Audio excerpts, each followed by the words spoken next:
Hey, and welcome to Breaking Bread, hosted by me, Crunk Chocolate, a show where we break verbal bread with a quote unquote enemy.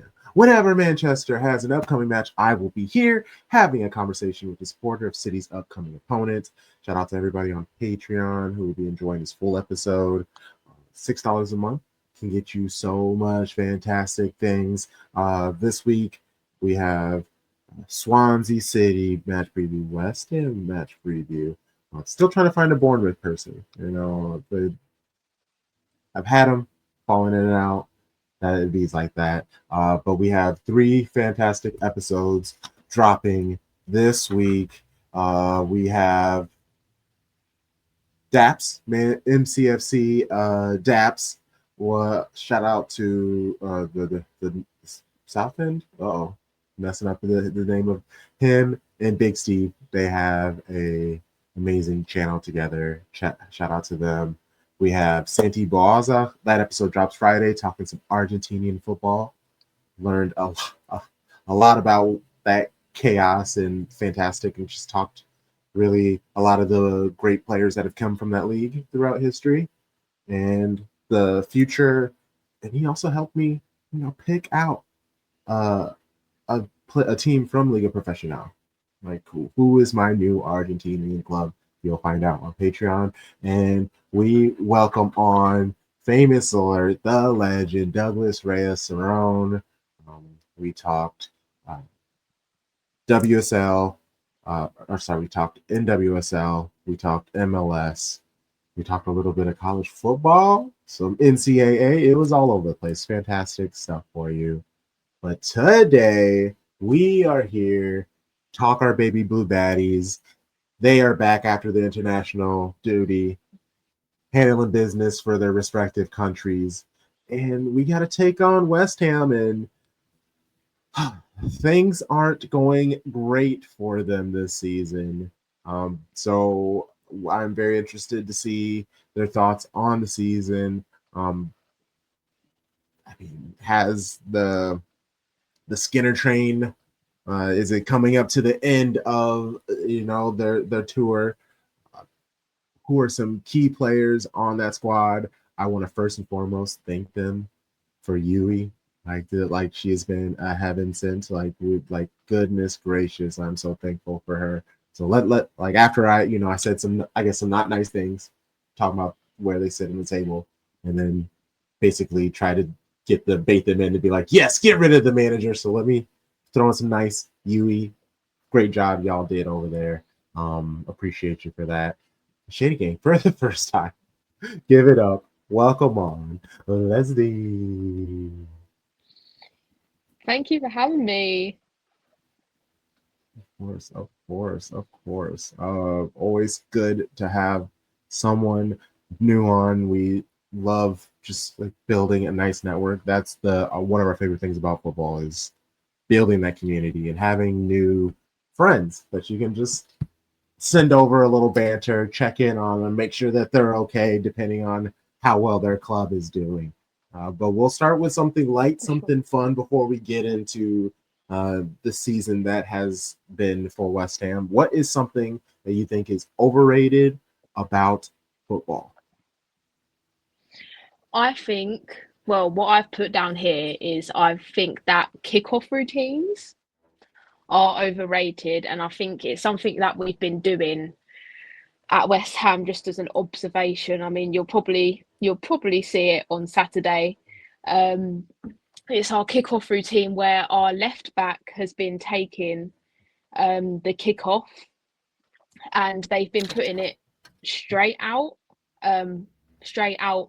on the line in the hope that the opposition get the throw in deep in their own half to obviously try and overturn that possession. And we saw it the first few times, and you sort of think that maybe the first 3 or 4 times it's not really working, it hasn't worked, try something else. But no, we've literally done it every single time, and it's like, come on, just try something, it's not working, just try something else. Yeah, PSG really made that trendy last year because they would do that. Yeah. And also, in order for something to work like that, you have to have a team that really like moves as a team and also is highly athletic. Like you need a lot of people who can cover Mm, a lot of ground in a short amount of time. So if you really yeah. don't have that, like you said, you just like immediately giving away possession when the job is to keep it and potentially score instead of immediately trying to uh outsmart when you're trying. Pep, we yell at Pep all the time for doing those things. Him and the Galaxy Brain. Mm, I see Skinner is trying to do the same thing. Even Jeggy, yeah. Andre, our we nickname everybody. Actually, to be honest, uh, last season with our management, it wasn't a fun ride. So to welcome in Andre and try to instantly start with positive vibes, we just call him Jeggy. We're just trying to give him a nickname. So Jeggy has tried some things like he's been fitting both our left and right wingers on the right side and just kind of letting Midama and Wahhabi be the creators on the left, which I get it. It's opening up space, but it's one side is very athletic and the other side is not athletic at all. And if you can catch City like losing the ball with Wahhabi or Midama, neither of those players can get back with speed. Midama doesn't really want to get back. So it just sets us up for trouble. Hey, who knows? This kickoff, now that I'm talking about it, it might work on us. It might work on us. It, I'm getting a little worried. yeah, I talked watch it myself work for the into first time on Saturday. it. Oh my gosh, I would hope not. Oh my gosh. But wouldn't that be so? Hey, at least I know what to look for, though. I know exactly what to look for. And yeah, it really could be Yeah. trouble, especially if they kick it out over on that side. All right, I like that though. That was nice. What is something that is underrated about football? I found this one quite difficult actually. But I've put down the London City Lionesses manager, Jocelyn. Oh, I think what he's done in like such a short space of time with what he's had to work with, you know, coming into an like obviously being promoted from the championship, and he's had to pretty much integrate a whole new bunch of different players from different teams.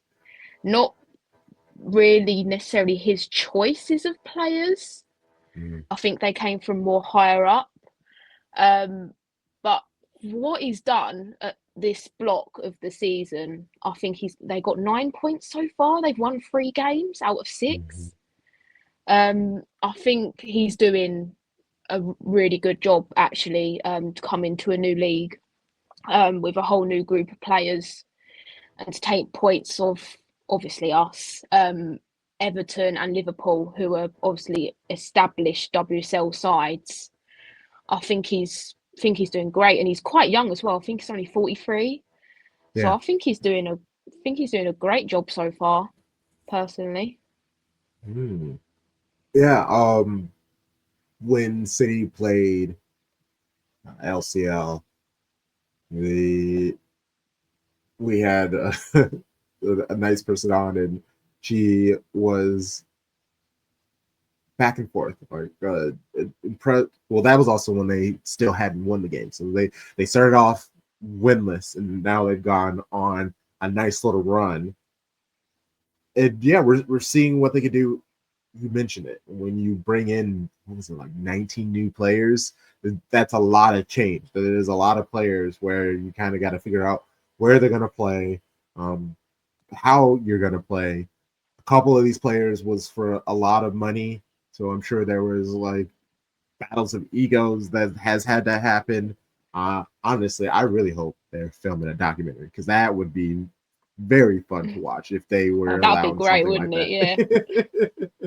that. So yeah, for the fact that they are now starting to win those games, I mean, I know we're here to talk about West Ham, but I guess what is your thought on the whole London City Lioness, Michelle King of it all, spending all this money, seemingly just throwing money at the system, and so far so good, it's working. But there are some people who With all the fears, like Minima just came out with an interview talking about how you need to be very careful. The women's game is slowly becoming the men's. I know she was more talking about how the fandom is becoming intense and rude and not necessarily the community supportive that we all love about women's football, but the money is also going to help facilitate maybe that transition to men's game. So what is your thoughts on Michelle King and Women's City Lioness?